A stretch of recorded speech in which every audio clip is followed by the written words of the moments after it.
Hello मेरे प्यारे साथियों जो पशु परिचर की तैयारी कर रहे हैं उन सभी साथियों को आपके अपने YouTube channel 7-11 study YouTube channel पर स्वागत और वेलकम है। और आप सभी को एक प्यारी सी सुबह का गुड मॉर्निंग। और आज जो हमारी चर्चा का विषय रहने वाला है वही राजस्थान जी के पार्ट ए। और ये जो आपका पेपर था बायोलॉजी का पेपर था कनिष्ठ वैज्ञानिक सहायक का, इसमें राजस्थान जीके के आपके 30 क्वेश्चन पूछे गए थे, लेकिन क्वेश्चनों का लेवल बहुत अच्छा था। ठीक है, तो आज उन्हीं क्वेश्चन को अपन कवर करेंगे। इससे पहले अगर आप चैनल पर नए हो तो चैनल को सब्सक्राइब करें और अपने मित्रों से शेयर करें। तो बढ़ते हैं सीधे ही क्वेश्चनों की तरफ, देख लेते हैं पहला क्वेश्चन आपका क्या है।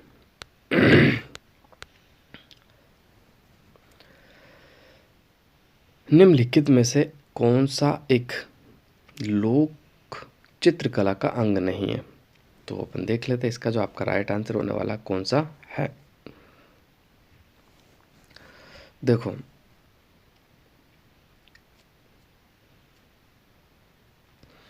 पतवारी, फड़, बनी ठनी, सांझी। तो इसका जो राइट आंसर है आपका बनी ठनी। बनी ठनी चित्रकला का अंग नहीं है, तो खुद पेंटिंग एक खुद चित्र है, ये चित्रकला का अंग नहीं है। क्लियर। अब देखो मैं बता देता हूँ आपको। देखो, एक पतवारी क्या होता है?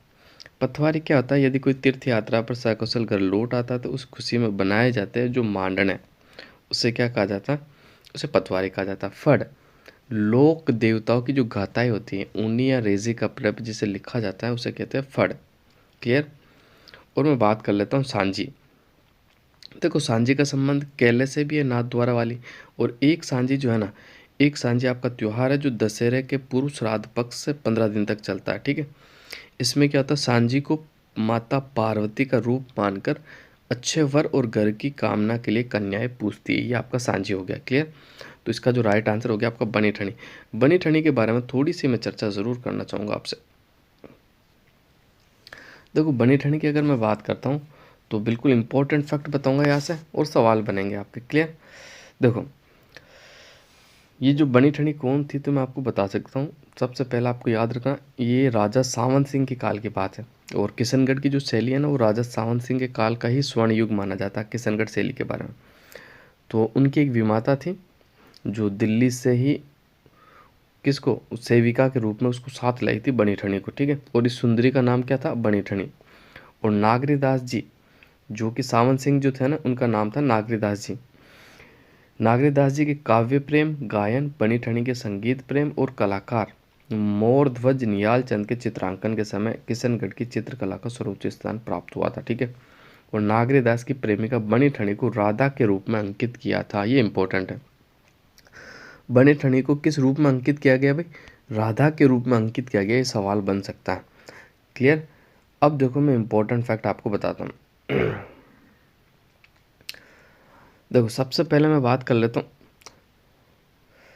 बनी ठनी जो चित्र है किसने बनाया था? तो बिल्कुल आपको याद रखना, मोरध्वज निहाल चंद। ये सवाल अभी हाल ही के अंदर आपके जूनियर अकाउंटेंट का जो पेपर हुआ था ना, इसमें पूछा गया था। इसलिए कहता हूँ ना कि आप, मैं बस जो बताऊँ ना याद कर लो, आपको कोई दिक्कत नहीं होने वाली। आगे बढ़ा तो इसको देखो ना, ये जो आपकी बनी ठनी है ना, इसे भारत की मोनालिसा कहा जाता है। क्या कहा जाता? भारत की मोनालिसा। भारत की मोनालिसा के नाम से जाना जाता है। ठीक है, क्लियर। और ये इस बनी ठनी को भारत की मोनालिसा कहा किसने था? तो ये भी आपको याद रखना, एरिक डिक्सन ने कहा था। किसने कहा भाई? Eric Dixon.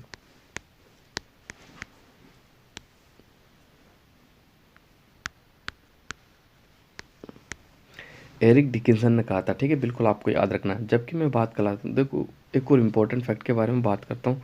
तो भारत सरकार ने बनी ठनी पर एक डाक टिकट जारी किया था। कब? सॉरी, 1973 के अंदर। कब की जारी किया था? क्या था? 1973। सॉरी 1973 के अंदर बनी ठनी पर डाक टिकट जारी हुआ था। इसके अलावा जो आपकी किशनगढ़ शैली है, इसको जो प्रकाश में लाने के श्रेय भी जाता है जो डॉक्टर एरिक डिक्सन और फैयाज अली को जाता है। ठीक है, ये आपको याद रखना है। अब बढ़ते हैं अगले क्वेश्चन पर। अगला क्वेश्चन बिल्कुल आपके सामने है। इस्लामाबाद में निम्बार्काचार्य पीठ की स्थापना किसने की? तो इसका जो आपका राइट आंसर हो जाएगा ऑप्शन नंबर बी, परशुराम देव के द्वारा की गई। किसके द्वारा? परशुराम देव के द्वारा। सबसे पहला आपको याद रखना है निम्बार्क संप्रदाय। कौन सा संप्रदाय? निम्बार्क संप्रदाय। ठीक है, निम्बार्क संप्रदाय के जो प्रवर्तक या संस्थापक है वो निम्बार्काचार्य है। कौन है? निम्बार्काचार्य। क्लियर। अब देखो इसके मुख्य केंद्र की मैं बात कर लेता हूँ। तो इसका जो मुख्य केंद्र आपका बना हुआ है तो कहाँ बना हुआ है? तो सलेमाबाद गांव में, सलेमाबाद गांव के अंदर है। इसका नाम भी बदल दिया गया, इसे निम्बार्क नगर कर दिया गया। क्या नाम कर दिया इसका? निम्बार्क नगर कर दिया गया। ठीक है, ये भी आपको याद रखना। किशनगढ़ तहसील, अजमेर, राजस्थान के अंदर इसका मुख्य केंद्र है। निम्बार्क संप्रदाय की प्रमुख पीठ या मुख्य केंद्र। अब मैं बात कर लेता हूँ इस पीठ की जो स्थापना जैसे मैंने बताई थी किसने की थी? परशुराम ने की थी। परशुराम देव के द्वारा की गई थी। क्लियर। सॉरी।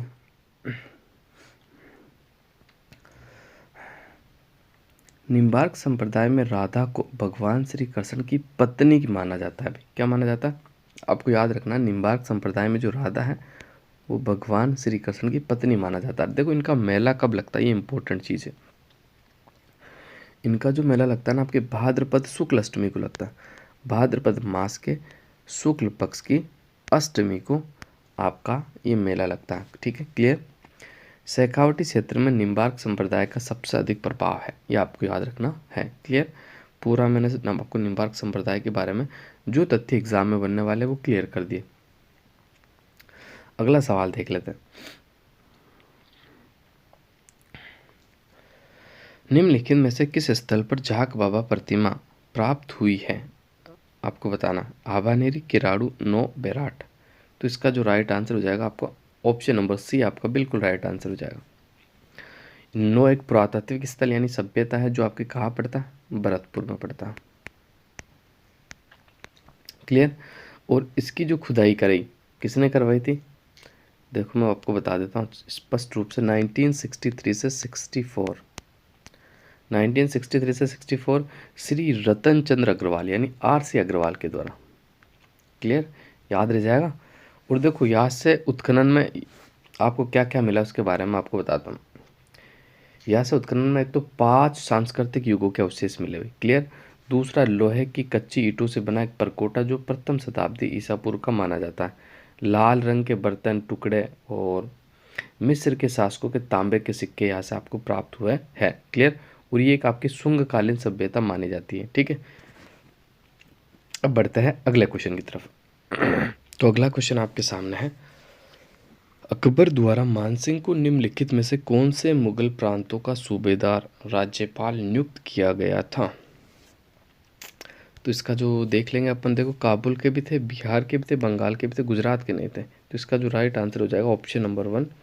और एक छोटी सी ट्रिक्स अगर आप याद रखना चाहो तो काबीब याद रखना। आपको क्या याद रखना? काबीब। काबीब, काबुल, बिहार, बंगाल। क्लियर। अब देखो मैं बात कर लेता हूँ। तो इन्हें इतिहास में मानसिंह प्रथम के नाम से जाना जाता है। किस नाम से? मानसिंह प्रथम के नाम से जाना जाता है। क्लियर। दूसरा देखो मैं इंपॉर्टेंट आप, मुगल बादशाह अकबर ने इनको 7,000 का मनसब दिया था। ठीक है, बिल्कुल आपको याद रखना। और फरजंद की जो उपाधि दी थी वो भी इन्हें दी थी। ठीक है, बिल्कुल आपको याद रखना। फरजंद की उपाधि किसे दी थी? इनको ही दी थी।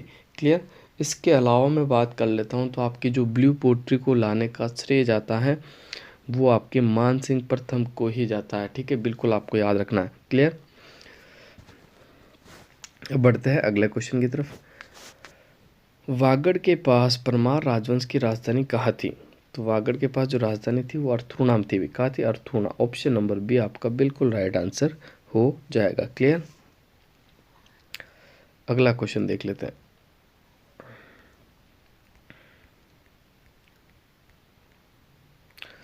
घोसुंडी अभिलेख डेस भाषा में लिखा गया आपको बताना है। तो इस 6 का जो आपका सही आंसर हो जाएगा बिल्कुल संस्कृत भाषा में लिखा गया। कौन सी भाषा में लिखा गया? संस्कृत भाषा के अंदर आपका लिखा गया है। अब देखो घोसुंडी अभिलेख के बारे में अगर मैं आपको बताना चाहूँ तो ये जो अभिलेख है आपका 200 से 150 ईसा पूर्व का है।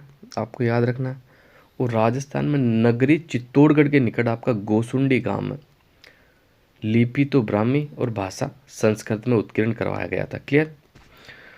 और मैं इसके बारे में बात कर लेता हूँ। देखो, गोसुंडी शिलालेख में द्वितीय शताब्दी ईसा पूर्व गजवंश के पाराशरी के पुत्र सर्वतात द्वारा अश्वमेघ यज्ञ करने और विष्णु मंदिर की चार दीवारी करने का उल्लेख भी मिलता है। क्लियर। ये सवाल बड़ा इंपॉर्टेंट है। सर्वतात का उल्लेख जो मिलता है आपको गोसुंडी अभिलेख में। इसके अलावा जो गोसुंडी अभिलेख को सबसे पहले पढ़ने वाला जो व्यक्ति था ना, वो कौन था? DR. Bhandarkar, doctor DR. Bhandarkar, बिल्कुल आपको याद रखना। क्लियर। और गोसुंडी शिलालेख राजस्थान में वैष्णव यानी भागवत संप्रदाय से संबंधित सबसे प्राचीनतम शिलालेख माना जाता है आपका गोसुंडी शिलालेख। क्लियर। और गोसुंडी शिलालेख वर्तमान में राजस्थान का जो उदयपुर में संग्रहालय है वहाँ पर सुरक्षित है। अब बढ़ते हैं अगले क्वेश्चन की तरफ। कालीबाई संबंधित थी बांसवाड़ा राज्य से, डूंगरपुर राज्य से, उदयपुर राज्य से, प्रतापगढ़ राज्य से। कालीबाई का जो संबंध था डूंगरपुर राज्य से था। ठीक है, क्लियर।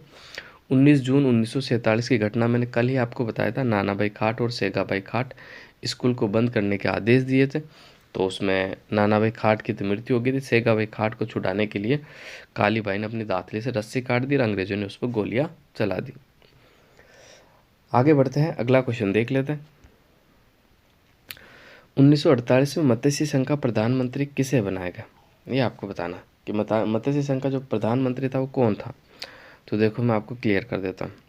मत्स्य संघ का जो प्रधानमंत्री बनाया गया था वो किसे बनाया गया था? बिल्कुल आपको याद रखना है। इसका जो आपका बिल्कुल सही आंसर हो जाएगा ऑप्शन नंबर बी, आपका बिल्कुल राइट आंसर हो जाएगा। क्लियर। किसे बनाया गया? शोभाराम कुमावत को बनाया गया था। किसे बनाया गया? Shobharam Kumawat. Option number B जो है आपका बिल्कुल राइट आंसर हो जाएगा। क्लियर। अब देखो, मैं बता देता हूँ। मत्स्य संघ का प्रधानमंत्री तो आपको शोभाराम कुमावत को बनाया गया था। दूसरा चरण जो आता जिसमें पूर्व राजस्थान के नाम से जाना जाता है, दूसरे चरण का जो प्रधानमंत्री था गोकुल लाला सावा था। कौन था भाई? गोकुल लाला सावा। तीसरा चरण जिसमें संयुक्त राजस्थान का जो प्रधानमंत्री बनाया था माणिक्य लाल वर्मा को। किसको? माणिक्य लाल वर्मा को। और चौथा चरण का जो प्रधानमंत्री बनाया था वो हीरालाल शास्त्री को बनाया था। उसके बाद सातवें चरण तक आपके हीरालाल शास्त्री ही थे। क्लियर। अब देखो, आपको याद कैसे रखना, आपको याद रखना राम लाल लाल लाल, राम से शोभाराम, लाल से गोकुल लाल, लाल से माणिक्य लाल, लाल से हीरा लाल। क्लियर। याद रह जाएगा आपको, कोई भी दिक्कत नहीं होगी ना? क्लियर है ना? बिल्कुल, मुझे नहीं लगता कि आपको कोई भी समस्या होने वाली है। अब बढ़ते हैं अगले क्वेश्चन की तरफ। नीमूचना कांड के समय अलवर के शासक कौन था? ये आपको बताना। तो देख लेते इसमें अलवर का शासक कौन था। तो अलवर का शासक उस समय आपका कौन था? तो महाराजा बन्ने सिंह, महाराजा तेज सिंह, महाराजा विनय सिंह, महाराजा जय सिंह। तो ऑप्शन नंबर डी जो है ना आपका बिल्कुल राइट आंसर हो जाएगा। उस समय अलवर के जो शासक थे वो थे आपके महाराजा जय सिंह। देखो, नीमूचना हत्याकांड कब हुआ था आपका? 14 मई 1925 को हुआ था। 14 मई 1925। क्लियर। और 1924 में अलवर के महाराणा जय सिंह ने लगान की दरों में वृद्धि कर दी। इसी के विद्रोह में अलवर के किसानों ने आंदोलन शुरू कर दिया। और मैं बात करूं 14 मई 1925 को नीमूचना गांव में एकत्रित हुए किसानों पर पुलिस द्वारा अचानक गोलीबारी कर दी गई। इसमें कमांडर था आपका छज्जू सिंह। कौन? छज्जू सिंह। छज्जू सिंह ने गोलीबारी कर दी जिसमें 156 लोग मारे गए और 600 लोग घायल हुए थे। ठीक है, 156 लोग मारे गए, 600 लोग आपके घायल हुए थे। इसी घटना को महात्मा गांधी जी ने जलियांवाला बाग हत्याकांड से भी भयानक यानी विभत्स बताया है। और ये छज्जू सिंह जो है ना, इसे राजस्थान का जनरल डायर कहा जाता है। राजस्थान का जनरल डायर किसे कहा जाता है? तो आपको याद रखना, राजस्थान का जनरल डायर जो है, जो नीमूचना हत्याकांड में जिसने गोलीबारी करवाई थी, कमांडर छज्जू सिंह को कहा जाता है। क्लियर। राजस्थान की कौन सी देसी रियासत ने ब्रिटिश सरकार के साथ सबसे अंत में संधि की थी? ये आपको बताना। सिरोही, सिरोही के बाद आपका कोटा, जैसलमेर, भरतपुर। तो इसका जो आपका राइट आंसर हो जाएगा बिल्कुल सिरोही ने करी थी भाई। सिरोही ने करी थी आपकी 1823 के अंदर। सबसे अंत में जो संधि करी थी वो सिरोही ने करी थी। क्लियर। उसके बाद आपकी नई रियासत झालावाड़ बनी थी, फिर झालावाड़ ने करी थी, लेकिन तब तक झालावाड़ रियासत नहीं थी, तब तक सबसे अंत में करने वाली सिरोही थी। क्लियर। अब देखो सभी रियासतों के बारे में आपको बता देता हूँ। करौली ने करी थी 1817 में। करौली ने कब करी? 1817 में। टोंक ने कब करी? टोंक ने भी आपकी 1817 में करी थी। टोंक ने कब करी? 1817 में।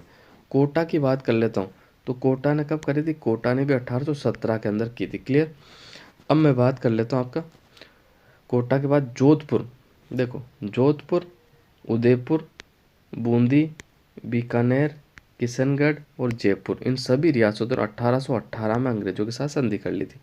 और फिर मैं बात कर लेता हूँ 1819 में। 1819 में जैसलमेर रियासत ने अंग्रेजों के साथ संधि करी थी, और 1823 के अंदर आपके सिरोही ने संधि की थी। क्लियर। सिरोही ने जब संधि करी थी उस समय यहाँ के जो शासक थे ना वो महाराज शिव सिंह थे। वे कौन थे? महाराज शिव सिंह। तो ये फैक्ट भी आपको याद रखना है। बढ़ते हैं अगले क्वेश्चनों की तरफ। अगला क्वेश्चन देख लेते हैं। क्वेश्चन नंबर 11 आपके सामने है, तो इसका उत्तर अपन अच्छे से देख लेते हैं। ये लो, भवानी शाही शर्मा राजस्थान की स्वतंत्रता सेनानी से संबंधित थे। तो 11 का जो आपका राइट आंसर हो जाएगा ऑप्शन नंबर है अलवर से। इनका जो संबंध था ना आपका अलवर से था भाई। अगला क्वेश्चन, पर्यटक स्थल अचलगढ़ स्थित है। तो अचलगढ़ आपका सिरोही में स्थित है। ठीक है। अचलगढ़ दुर्ग भी है और अचलगढ़ चोटी भी है। अचलगढ़ चोटी की मैं ऊंचाई की बात कर लूँ तो 1380 मीटर है, और अचलगढ़ दुर्ग की बात कर लूँ तो महाराणा कुंभा के द्वारा बनवाया गया था। क्लियर। आगे बढ़ो। क्वेश्चन नंबर 13 आपके सामने है, उस समुच्चय को चुनिए जिसके सभी शहरों में सवाई जयसिंह द्वितीय द्वारा निर्मित वेधशाला बनवाई गई है। क्लियर। तो देखो इसका जो आसान है उत्तर है Jaipur, Banaras, Ujjain, Mathura, Delhi. Option number C आपका राइट आंसर हो जाएगा। आपको याद रखना, एक तो राजस्थान की राजधानी जयपुर में है, एक भारत की राजधानी आपकी दिल्ली में है। दो तो ऐसे याद रह जाएगा आपको, जयपुर दिल्ली। क्लियर। जयपुर को हटा दो और दिल्ली को हटा दो, बाकी बनारस, उज्जैन और मथुरा। उज्जैन आपका एमपी में पड़ता है और बनारस और मथुरा आपका यूपी में पड़ता है। क्लियर। बनारस की जगह कभी कभी वाराणसी भी आता है भाई। ठीक है। वाराणसी, बनारस और वाराणसी एक ही है, अलग अलग नहीं है। तो क्लियर हो जाएगा आपका, कोई दिक्कत नहीं होगी ना। वापस से बता देता हूँ, जयपुर दिल्ली बनारस मथुरा उज्जैन, जयपुर दिल्ली बनारस मथुरा उज्जैन, जयपुर दिल्ली बनारस मथुरा उज्जैन। क्लियर। आगे बढ़ता है 14वां क्वेश्चन, राजस्थान में निम्नलिखित में से कौन सा त्योहार सावन मास में नहीं आता? ये आपको बताना। ऊप छठ, बड़ी पंचमी, या कजली तीज, या रक्षाबंधन, या नाग पंचमी। तो 14 का जो आपका राइट आंसर हो जाएगा कि इस क्वेश्चन को बोर्ड ने डिलीट कर दिया है। ठीक है। तो इसकी चर्चा मैं नहीं करना चाहूँगा आपसे। वंश भास्कर के रचयिता कौन है? तो वंश भास्कर के जो आपके रचयिता हैं बिल्कुल कौन है? सूर्यमल मिश्रण है। सूर्यमल मिश्रण। इसके अलावा मैंने आपकी कल बताया था इनके बारे में। इनका मूल नाम क्या था? सूरजमल। किनके दरबार में रहते थे? बूंदी शासक राम सिंह के दरबार में रहते थे। क्लियर। इनके और भी ग्रंथ मैंने आपको बताए थे, जैसे वीर सतसई, वीर सतसई। क्लियर। वंश भास्कर हो गया, वीर सतसई। इसके अलावा राम रंजाट भी इनका एक ग्रंथ है। इसके अलावा मैं बात कर लूँ तो चित्रकला भी इनका एक ग्रंथ है। छंद मयूख भी इनका एक ग्रंथ है। सत्ती रासो भी इनका एक ग्रंथ है। तो ये सारे ग्रंथ आपको याद रखने हैं। अब बढ़ते हैं अगले क्वेश्चन की तरफ। अगला क्वेश्चन देख लेते हैं, निम्नलिखित में से कौन सा वृक्ष बीड़ी बनाने में काम आता है? तो 16 का जो आपका राइट आंसर हो जाएगा तेंदू का वृक्ष जो है उससे आपकी बीड़ी बनाई जाती है। ऑप्शन नंबर ए जो है आपका बिल्कुल राइट आंसर हो जाएगा। कौन सा? तेंदू का वृक्ष। नेक्स्ट आगे बढ़ते हैं, रे कलर ऊसर किस मृदा के अन्य नाम है? आपको बताना है। तो ये आपकी जो कौन सी मृदा हो जाएगी? लवणीय मृदा को ही रे कलर और ऊसर के नाम से जाना जाता है। ऑप्शन नंबर ए आपका बिल्कुल सही आंसर होगा। राजस्थान में मावट किसका स्थानीय नाम है? तो शीतकालीन वर्षा जो है राजस्थान में उसे मावट कहा जाता है, और इसे गोल्डन ड्रॉप्स भी कहा जाता है। क्या कहा जाता है? Golden drops. ये भूमध्य सागरीय चक्रवात से आती है और रबी की फसल यानी गेहूं के लिए बड़ी लाभदायक होती है मावट। और अभी अभी हाल ही में एक सप्ताह पहले आपके राजस्थान में मावट आई भी थी। आगे बढ़ते हैं। 19वां क्वेश्चन है, राजस्थान में सड़क मुख्यमंत्री सड़क योजना किस वर्ष लागू की गई? तो 19 का जो आपका राइट आंसर हो जाएगा 2005। कब? 2005 में। जमुआ रामगढ़ अभयारण्य राजस्थान के किस जिले में है? तो आप सभी को पता है जमुआ रामगढ़ आपका अभयारण्य जयपुर में पड़ता है। कहाँ पड़ता है? जयपुर में। और जमुआई माता जयपुर के जो कच्छावा शासक है उनकी कुल देवी थी, बिल्कुल आपको याद रखना है। उदयपुर के जो शासक है उनकी कुल देवी कौन थी? बाण माता थी, बाण माता, बिल्कुल आपको याद रखना। झालावाड़ राजस्थान का नागपुर, और सबसे बड़ी बात झालावाड़ के बारे में, पर्पल सिटी के नाम से जाना जाता है। पर्पल सिटी यानी समझ गए ना, बैंगनी सिटी। बैंगनी सिटी किसे कहा जाता है? झालावाड़ को। क्यों कहा जाता? क्योंकि वहाँ के जो मकान हैं उन पर ज़्यादातर आपको बैंगनी कलर करवाया हुआ मिलता है। इसी तरह पिंक सिटी यानी गुलाबी शहर जयपुर को कहा जाता है क्योंकि गुलाबी रंग करवाया हुआ। ब्लू सिटी जोधपुर को कहा जाता है, पूरे घरों पर आपका नीला रंग यानी ब्लू रंग आपको देखने को मिलेगा। क्लियर? और वाइट सिटी आपको उदयपुर को कहा जाता है क्योंकि सफ़ेद सफ़ेद कलर सबसे ज़्यादा देखने को आपको उदयपुर में मिलेगा मकानों पर, है ना। राजस्थान का प्रथम जैविक उद्यान का नाम बताइए। तो राजस्थान का प्रथम जैविक उद्यान कौन सा आपका? तो बिल्कुल नाहरगढ़। कौन सा है? नाहरगढ़। ये आपका कहाँ पड़ता था? ये आपका जयपुर में पड़ता। कहाँ पड़ता? जयपुर के अंदर। क्लियर? आकल ये जैसलमेर में पड़ता। शेरगढ़ बारां में पड़ता। वन विहार आपका धौलपुर में पड़ता। क्लियर? अब बढ़ते हैं अगले क्वेश्चनों की तरफ। निम्नलिखित में से कौन सा एक युग्म सुमेलित नहीं है, ये आपको बताना है। तो देख लेते हैं कौन सा सुमेलित नहीं है आपका। भाई तांबा खेतड़ी में मिलता सुमेलित है, लोयस्क मोरिजा बानोल में मिलता सुमेलित है, सीसा जस्ता जामर में मिलता सुमेलित है, टंगस्टन आपका पलाना में नहीं मिलता, सुमेलित नहीं है। टंगस्टन कहाँ मिलता? तो आप सभी को पता है टंगस्टन के लिए आपका डीडवाना फेमस है, ठीक है, और सिरोही का वालदा। और ये जो पलाना जो फेमस है ये आपका कोयला के लिए प्रसिद्ध है। किसके लिए? कोयला के लिए। पलाना, बरसिंगसर, मेड़ता, कपूरडी, ठीक है, यहाँ पर क्या मिलता है? कोयला मिलता है। और राजस्थान में कौन सा कोयला? लिग्नाइट कोयला। राजस्थान में 20वीं पशुगणना 2017 के अनुसार निम्न में से कौन सी संख्या सर्वाधिक है, ये आपको बताना है। तो देख लेते इसका जो सही आंसर आपका होने वाला है कौन सा होने वाला है।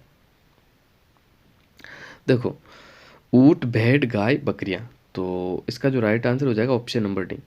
20वीं पशुगणना के अनुसार भी सबसे ज़्यादा आपकी बकरियां हैं, जबकि 19वीं पशुगणना 2012 में हुई थी उसके अनुसार भी बकरियां हैं। अब मैं बात कर लेता हूं आपके, देखो 20वीं पशुगणना रिपोर्ट के कुछ आंकड़ों के बारे में।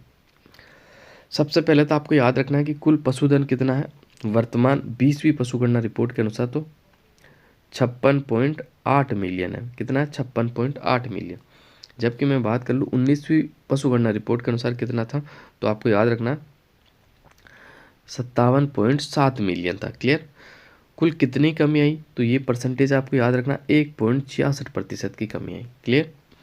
दूसरा देखो, अब मैं बता देता हूँ बकरियों के बारे में कि राजस्थान में वर्तमान में कुल कितनी बकरियां? तो 20.84 मिलियन बकरियां आपकी वर्तमान में पाई जाती है। क्लियर? और 2012 में कितनी थी? तो 2012 में जो थी आपकी 19वीं पशुगणना रिपोर्ट में कितनी थी, तो मैं आपको बता देता हूँ 21.67 मिलियन थी। कितनी भी? 21.67 मिलियन थी। क्लियर? तो कुल कितनी कमी आई? तो आपको याद रखना 19वीं से 20वीं पशुगणना रिपोर्ट के अनुसार कुल जो कमी आई वो आई आपकी 3.81%, 3.81% की कमी आई है। और बकरियों के मामले में राजस्थान पूरे देश में प्रथम स्थान पर है। अब बढ़ते हैं अगले क्वेश्चन की तरफ। राजेंद्र सिंह निम्नलिखित में से किस संस्थान के संस्थापक है, आपको बताना है। तो इसका सही उत्तर अपन देख लेते हैं कौन सा होने वाला है। जल भागीरथ, तरुण भारत संघ, अर्ग्याम, IIHMR।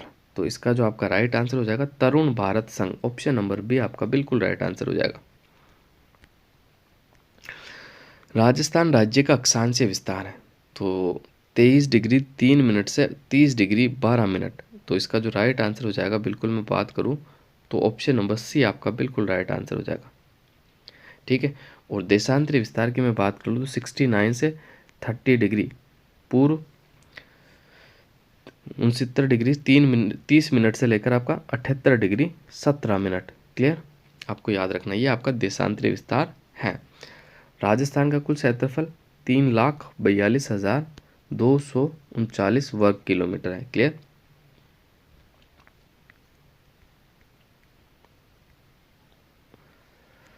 निम्नलिखित में से कौन सी फसल राजस्थान के आर्द्र दक्षिणी मैदान कृषि जलवायु खंड के लिए उपयुक्त नहीं है?